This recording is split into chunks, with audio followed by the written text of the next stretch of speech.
Thank you for visiting with us. Tell us your name and where you're from. My name is Zakia Salime. I'm from Morocco, and I came from New Jersey. Hi, my name is Houda Abadi. I am from Tangier, Morocco, and I'm a second-year PhD student at UNC. You're both speakers at this conference on Arab Springs, and we're working on a project on the arts, considering how the arts opens doors into cultures and shows the common humanity of people. And we're just very interested for you to talk to us in maybe a general way, in the ways in which you have seen arts used as a medium for change in the countries, in Morocco in recent years. I have been working on hip hop and rap music for the past 2 years, and I was expecting actually the Arab Spring to start from the hip hop movement, because it has been articulated all the hopes and frustrations that we have seen expressed in the Arab Spring. And this is what in some of my writing, I call it the aesthetic citizenship, to find a way in which I bring together, in the same way they are bringing it in reality, I try to bring it in conceptually together, art, music, and the claims of the people who are claiming back the city, claiming back the state, claiming back their institutions. So that's very, very powerful movement there.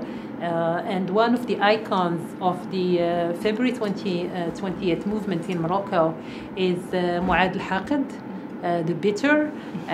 He's a rapper from the city of Casablanca, and he has been the rapper of February 28th movement, alongside Muslim rapper from Tangier and Houda Spirit, another group of rappers. So really, music and art is articulated in a very fascinating way by the movement of protest. Just to mention music. You see any other media use? Absolutely. I mean, I agree with her 100%. Al-Haqid, which is, I'm going to be speaking about him tomorrow, has been one of the main symbols.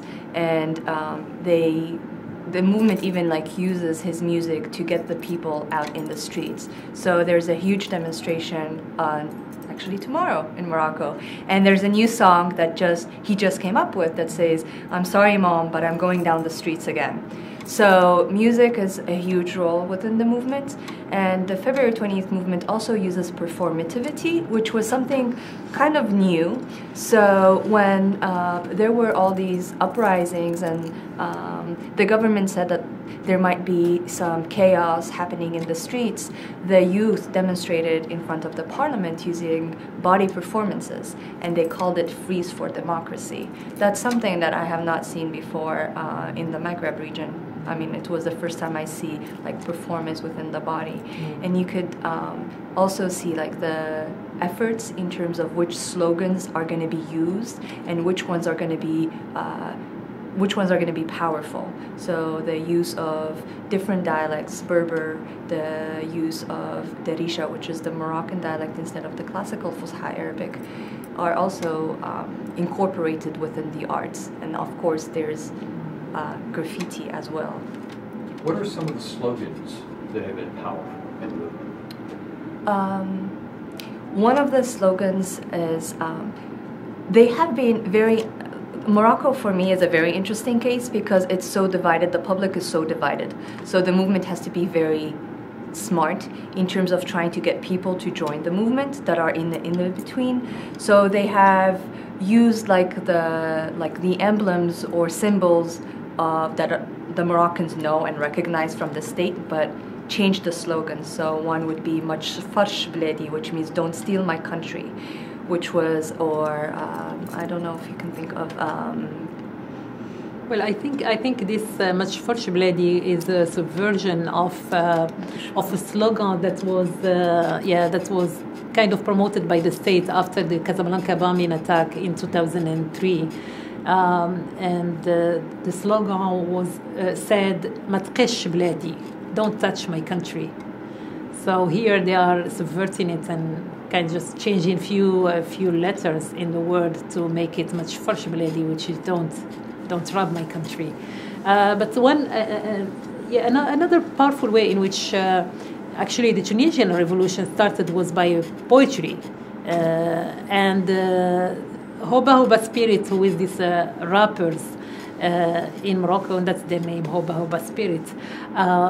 They in the song that they made for the February 28th movement, they actually transformed that same poetry into a song.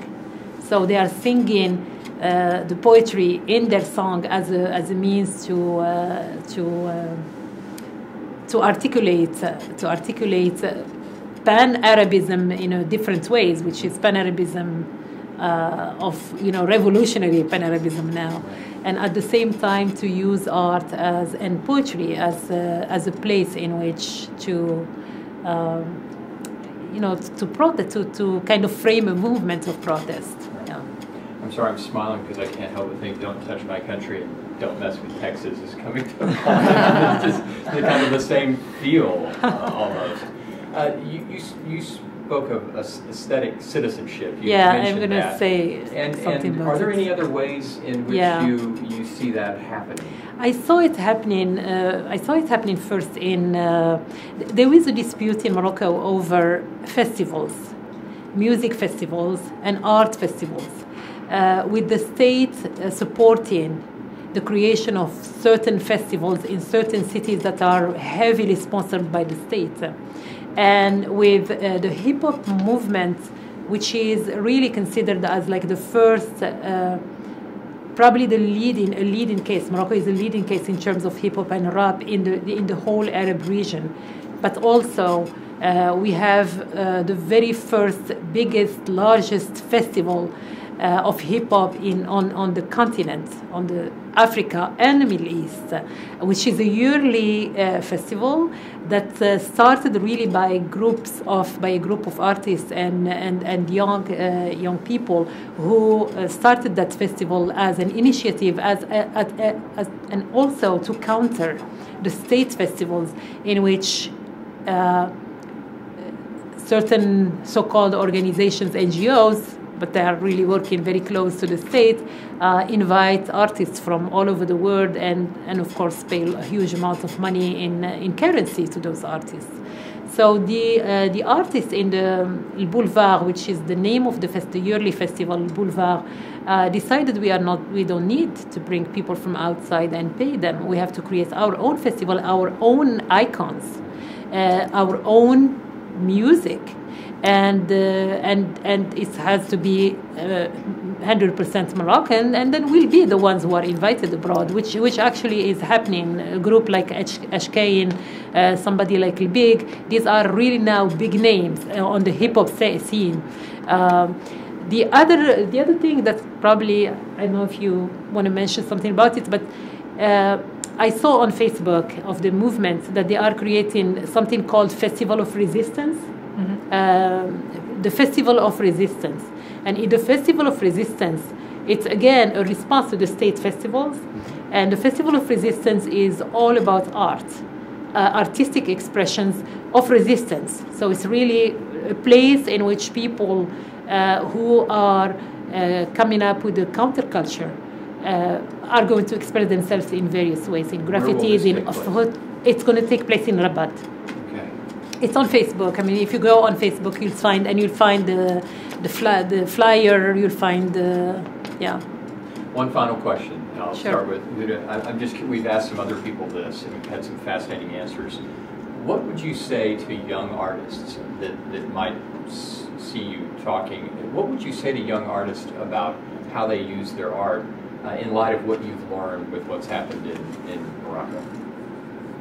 It's very powerful, it's very influential, and it transcends boundaries. It's very hard to box people with art. It's the binaries or the polemic binaries, for example, from the East and West, it's very hard when you study a movement and you see how much they're trying to express themselves in different forms of art. So to me, I think I'm trying actually to bring a filmmaker, a Moroccan filmmaker, to UNC campus, and it will be the first movie about the movement. When he was, and it's called My Makhzen and Me, which means like Makhzen is like the elitist, working with the government or the government itself, the state. And his story is amazing because he never thought he would be writing or having a movie about a film about the movement, the February 20th movement. He went to screen about something else, and all of a sudden he became involved. And now this film is used where he never knew that was going to happen, is used and is going to be live streamed tomorrow all over the web as a way to bring people together by another organization. So sometimes we don't know where our art is going to end up. But yeah. Zakia, what would you say to a young artist? Any advice? I think it's very important to open up to what's happening around the world, because in these exchanges we can grow together, and especially this particular moment is really very important for artists, because what's happening in the Middle East and what's happening in the United States, or has been happening in the United States, are common struggle, and there are a lot of artists who are working within that same platform here and there, and there is a lot of communication going on. Well, that's a good place for us to stop. Thank you very much for sharing your time. Quickly. What do you think this art is going to have? What kind of effect do you think it'll have on the revolution? What do you think any kind of art will have? I think whether the revolution, if we want to call it revolution, achieved its goals or not, the art is going to stay, and the art is going to be the testimony for next generations about this moment. And I would just add that it has allowed for change and belief of self-expression in self-expression. So people are feeling all of a sudden like they're empowered, and they're using their own bodies in different ways and forms to be able to express themselves. So not only in terms of archiving what is happening right now, but also in terms of feeling the empowerment that we are part of this, we are together in this struggle. Very good. Thank you very much.